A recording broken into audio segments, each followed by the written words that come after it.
जय जय श्री राधे। मेरे सभी ब्रजवासी भैयान को दंडवत करूं और आज जन्माष्टमी महापर्व के अवसर पर समस्त देशवासियों को बहुत बहुत बधाई और मंगल कामनाएं। भैया आज सवेरे सवेरे जब मैं सो के उठा तो एक वीडियो देखो और वहां में मैंने क्या देखा कि हमारे ब्रज के गौरव, हमारे ब्रज के संत शिरोमणि काष्णी पीठाधीश्वर परम पूज्य श्री शरणानंद जी महाराज जी कछु क्षमा याचना कर रहे और उनने फिर साष्टांग दंडवत करके सबसे उन्हें क्षमा याचना मांगी। तो मुंह को ऐसा लगे कि नहीं, वो जिस ऊंचाई पर विराजमान है, जिस पद पर विराजमान है, वो भूल कर भी ऐसी भूल कर ही नहीं सकते। संत कभी अपराध नहीं करते। मुझे लगता है कि वो हम जैसे जो अबोध बालक हैं या जो आजकल के जो नए नए जो कथा व्यास अथवा जो हम जैसे बरसाती मेढक की तरह जो टर्र टर्र करने वाले ऐसे साधारण बालकन को सिखावे के ताई वो स्वयं ऐसा करके दिखा रहे कि देखो, यदि हम इतने ऊंचे पद पर भी यदि कछु अपने ठाकुर जी के ताई, अपने बिहारी जी के ताई, अपने रमण बिहारी के ताई, अपने द्वारिकाधीश के ताई यदि एक शब्द भी गलत निकल जाए तो देखो तो भी संसार के लोग हमें क्षमा ना करें। तो तुम तो साधारण हो भैया, तो तुमने ध्यान से याद रखी हो। तो इसलिए हम सबको ये बहुत ध्यान रखने की आवश्यकता है कि कहीं भूल से वो कोई वैष्णव अपराध न रह जाए, हमसे कोई नाम अपराध न बन जाए। क्योंकि कई बार हमने समाज में ऐसा कई बार देखने को अवसर मिलो हमें कि भैया जो भी थोड़ा सा भी यश मिल जाए अथवा 10-20 हजार शिष्यन की मंडली मिल जाए तो फिर कई बार आवेश में आ जाए, या फिर यूं कह सको कि मेरे परम पूज्य गुरुदेव के कभी कभी यूं कहें कि भैया देखो, जब कभी भजन शिथिल रह जाए है अथवा कोई संत के प्रति अपराध बन जाए, कोई साधु महात्मा के प्रति अपराध बन जाए तो सरस्वती फिर जीवा में आके फिर मामला गड़बड़ कर दे। हाँ, ताकि तुम जहां बैठे हो वहां से तुम्हें फिर नीचे गिरा दे। तो मुंह को लगे कि परम पूज्य संत जी ने अपने आचरण के माध्यम से हम सबको सिखावे के ताई मुंह को ऐसा प्रतीत हो कि वो तो भूल ना कर सके, वो इतने उच्च पद पर विराजमान है, वो कैसी गलती कर सके। पर हम सबको मार्गदर्शन करवे के ताई उनने, क्योंकि ठाकुर जी के प्रति हमारे ब्रज में भागवत के मूर्धन्य विद्वान हमारे राधारमण घेरा के परम पूज्य श्री अतुल कृष्ण गोस्वामी जी अक्सर क्या करते कि भैया देखो, ठाकुर जी उत्कृष्ट हैं, उत्कृष्टतम हैं, तो ठाकुर जी की स्तुति भी अथवा ठाकुर जी को जो कछु परोस हो जाए तो उत्कृष्ट है, चाहे वो शब्द हो चाहे वो भोग हो, कछु भी। पर हम कभी कभी भावावेश में मेरे नाना जी कहो करते कि जीवा ऐसी बावरी जो कह गई आकाश पतार और आप तो कह के भीतर गई और जूती खात कपार। है कि जीवा तो ऐसी बावरी है, उल्टी सीधी कछु भी बोलती रहे और खुद कह के तो भीतर दुबक जाए और भैया बाद में जूती खात कपार, फिर कपार ये भोगना पड़े। तो मुंह को लगे ऐसा हम सबको जितने भी धर्म प्रचारक हैं, जितने भी व्यासपीठ पे विराजमान हुए भैया, बहुत सावधानी की जरूरत है कि हम जिस ठाकुर के विषय में बोल रहे हैं, पहले तो जी देखो वो ठाकुर है कौन। अरे भैया, श्रीमद् भागवत के अंतिम अध्याय में सूत जी जब स्तुति करने लगे तो उस समय क्या बोले थे कि यम ब्रह्मा वरुणेन्द्र रुद्र मरुतः स्तुनवन्ति दिव्य स्तवै वेदै सांग प्रतक्रमोपनिषदै गायन्ति यम सामगा ध्यानावस्थित तद्गतेन मनसा पश्यन्ति यम योगिनो यस्यांतं न विदुः सुरासुरगणा देवाय तस्मै नमो। क्या कह रहे हैं? यम ब्रह्मा वरुणेन्द्र, जिनके सामने महाराज ब्रह्मा जी, वरुण जी, इंद्र जी, रुद्र जी, मरुदगण जी हाथ जोड़ के स्तुति कर रहे हैं। वेदै सांग प्रदक्रम, स्वयं चारों वेद मूर्तिमान खड़े होके महाराज अंग प्रदक्रम और उपनिषद भी जो साम वेद की ऋचाओं के संग धारा प्रवाह जिनकी स्तुति कर रहे हैं, और ध्यानावस्थित तद्गतेन, और बड़े बड़े ऋषि मुनि महात्मा अमल आत्मा विमल आत्मा भी ध्यान करके करोड़ों करोड़ों वर्ष जिनके महाराज स्वरूप को भान पतो नहीं लगा सके, यस्यांतम न विदुः, जिनके न आदि को कछु पतो हो न अंत को कछु पतो हो, सुर असुर न सुर पतो लगा सके न असुर देवाय तस्मै, तो जिनके न आदि को कछु पतो न अंत, ऐसे साक्षात भगवान श्री कृष्ण की जो अतुलनीय अपरिमित जो उनकी महिमा है, वह महिमा को हम कैसे घटा सके। तो मुंह को कभी कभी ऐसा लगे महाराष्ट्र की वाणी से कि जहां अति निकटता होए ना कि सन्निकर्षो ही मरता नाम अनादरण कारण, कभी कभी बहुत अति निकटता है जाए तो अनादरण को कारण है जाए। जैसे महाराज जी कह भी रहे कि आपस में जब सगी मैया अपने लाला को लाड़ करे तो कभी कभी गुस्सा में कहते हैं कि मर जा, तो बिल्कुल सही बात है। पर एक बात हम सबको ध्यान रखने के लिए महाराज जी ने सिखाया हम सबको कि भैया देखो सावधान रहियो। देखो ऐसो भाव परिलक्षित हो तो वो एकांत आत्यंतिक एकांतिक क्षण होना चाहिए। हाँ, जैसे गोपाल चौरजार शिरोमणि शब्द आया गोपाल सहस्त्र नाम में, तो वो भी साक्षात भगवती पार्वती मैया को एकांत में बोल रहे शंकर भगवान, सार्वजनिक पीठ पे नहीं।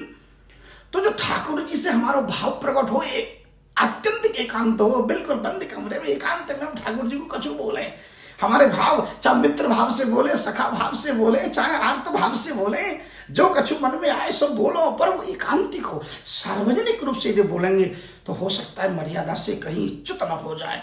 तो ये बड़ी सावधानी रखने की बात है।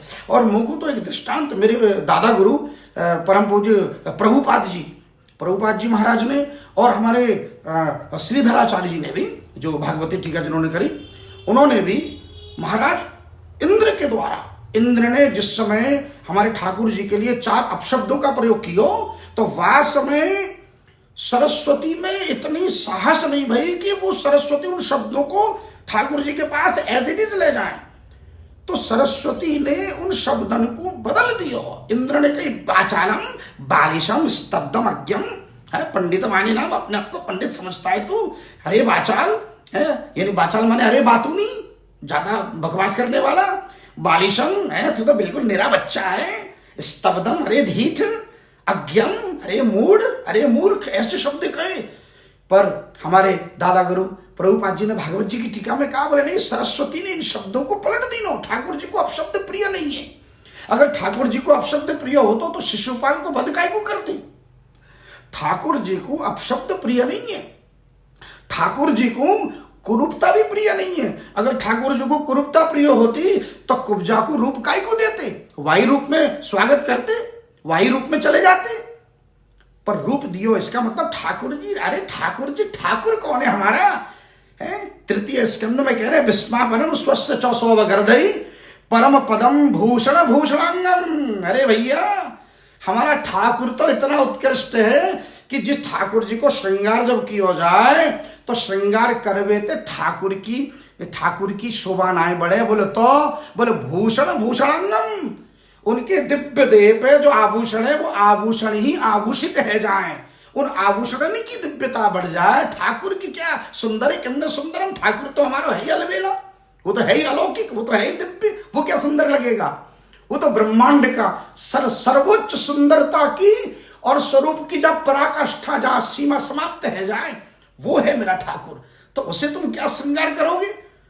तो हमारी वाणी में इतना सामर्थ्य नहीं कि हम ठाकुर का श्रृंगार करें अपनी वाणी से। पर ठाकुर जी की सेवा में जो वाणी, जिन शब्दों का हम प्रयोग करें, वो ऐसे प्रयोग करें कि जो उत्कृष्टतम हो, ऐसे शब्दों का प्रयोग करें। और यदि अपनोपन हो बहुत अधिक, जैसे हमारे भागवत में भ्रमर गीत में गोपिन ने करी स्तुति है, उसमें उन्हें उलाना दई है, पर वो एक सीमा के भीतर रह के, पर अशिष्ट ना हो, ऐसे शब्द ना हो जो इस कली काल में, क्योंकि कली काल में लोग तो अच्छे को ना देखे, बुरे को देखे। अरे जी देखो बाबा जी कहा कह रहे। अब इन जो साधारण लोग हैं, जो ज्यादा गहराई में ना उतरे, इनको कैसे समझाने। जो पढ़े लिखे लोग हैं, जो व्याकरण आचार्य, वो तो समझे कि गुरु जी ने कछु गलती ना करी, बिल्कुल सही कह रहे हैं। पर जो निरामूर्ख लोग हैं, और आपको जानते ही अधिकतर लोग तो इसी कैटेगरी के हैं, तो इनको कैसे समझाएंगे हम। तो इसलिए हम तो कहेंगे कि भैया जितने भी मेरे जैसे मूड, मेरे जैसे जो मूर्ख बालक हैं, हम सबको सिखावे के ताई, हम सबको समझावे के ताई मोको लगे परम पूज्य महाराज जी ने अपने ऊपर लेके जी हम सबको मार्गदर्शन किया है। और कछु ना है भैया ब्रजवासियों, या तो और कछु मत लियो। और देखो हम तो इतना जाने कि हमारे ठाकुर जी की महिमा को कोई कौन पार लगा सके। अरे जिनके नाम की महिमा के बारे में है शास्त्र में लिखो कि भरजनम भव बीजानाम अर्जनम सुख संपदाम तर्जनम यम दूतानाम राम रामेति गर्जनम। राम राम राम नाम को गर्जन, कृष्ण नाम को गर्जन करवेते भरजनम भव बीजानाम। संसार के समस्त कर्म संस्कार के जितने बीज हैं सब भस्म है जाएं। और अर्जनम सुख संपदा, जिनके नाम लेवे तई संसार के सबरे सुख संपदा की प्राप्ति है जाए। और तर्जनम यमदूता नाम, बताओ जिनके नाम लेवे सो यमदूत भी भैया दूर ही राम राम करके भाग जाए, है डर के मारे निकल ना आवे। ऐसे ठाकुर का नाम जब हम जीवा पे लें तो ये सोच के लें कि कहीं मेरे ठाकुर के प्रति किसी प्रकार का कोई अपराध न बन पड़े। तो जैसे इंद्र ने जो ये 4 शब्द कहे बाचालम, सरस्वती ने उनको पलट दिया। सरस्वती ने ये नहीं कहा कि बाचालम का क्या मतलब है, तो उनको रोका। बहुभाषितम शास्त्र, भगवान बाचाल हैं। बोले कैसे? बोले भगवान बाचाल इसलिए हैं कि भगवान बहुभाषितम शास्त्र, भगवान बहुभाषा, ब्रह्मांड के सारे भाषाओं को जानते, इसलिए वो बाचाल हैं। ब्रह्मांड के सारे उपनिषद वेद, ब्रह्मांड के सारे रहस्यों से वो अवगत हैं, इसलिए हैं। अरे देखो ना, बिगड़ तैयारी के महाभारत के युद्ध में खड़े खड़े उपदेश दे डाली है, तो उनसे ज्यादा बाचाल और कौन हो सकता है। दूसरा शब्द का बालिशम, तो बालक है, नादान है। सरस्वती ने कहा हाँ, बोले बालिश है, बालक है। क्यों? बोले बालकों के समान राग द्वेष से रहित है, सरल हृदय स्वरित है हमारे ठाकुर, प्राणी मात्र को अपना मानते हैं। और स्तब्धम ढीठ, अब इसकी श्रीधराचार्य ने कहा, बोले प्रतुर अग्रे प्यति दृष्टत्वात्, जो अपने पिताजी के सामने भी निडर होके खड़े होकर दबाव बना सके। बोले नहीं, हम इंद्र की पूजा नहीं करेंगे, हम तो गिरिराज जी की पूजा करेंगे। और नंद बाबा को स्वीकार करनी पड़ी, तो इसलिए भगवान स्तब्धम है। इसको ढीठ नहीं कहते, इसको कहते हैं साहस, सत्य और सदाचार को बोलने का सामर्थ्य होना चाहिए। और अज्ञम का मतलब मूर्ख ना है, बोले अज्ञम नित्य गोचारित्वात्, अर्थात जिनको इस जगत में कछु जाननो शेष ना है, वो अज्ञ है। अरे वो मूड नहीं है, मूड तो वो है जिसको जानना बाकी है, कुछ नहीं जानता है। पर हमारे ठाकुर को जानना कुछ शेष नहीं है, वो सब कछु जाने, उन्हें कछु आवश्यकता ही नहीं है। वो तो ब्रह्मा को प्रकट होते ही चतुश्लोकी भागवत को ज्ञान दे, बिनको जाननो कछु बाकी है क्या? हम एवं समय बागरे, सृष्टि के आदि में, मध्य में, अंत में सर्वत्र मेरा ठाकुर है। तो इसलिए सरस्वती मैया ने इंद्र के उन अपशब्दन को भी पलट के ठाकुर जी को अर्पण किया। क्यों? क्योंकि ठाकुर जी को अपशब्द अथवा गाली गलौज के शब्द अच्छे ना लगे, ठाकुर जी को स्तुति अच्छे लगते हैं। जब तो हम बोले मात पिता तुम मेरे शरण गौ किसकी, हे प्रभु, तो ठाकुर जी की आदत बन गई है कि भैया उनकी स्तुति करो और आनंद लो। तो भैया हमसे यदि जाने अनजाने में कुछ गलती हो गई होगी तो भैया मुझे क्षमा कर दियो ब्रजवासियों। और मैं तो परम पूज्य महाराज श्री को साष्टांग दंडवत प्रणाम करता हूँ। और भैया आप सब भी, जितने भी मेरे जो समकक्ष जितने भी अबोध बालक हैं, भैया हम भी जब व्यासपीठ पर बैठें तो भैया सार्वजनिक सभा पे बैठें तो बहुत सोच समझ के हमारे ठाकुर जी के लिए शब्दों को प्रयोग करें। और एक बार फिर से जन्माष्टमी पर्व की अनंत बधाई दूं आप सबको। जय जय श्री राधे श्याम।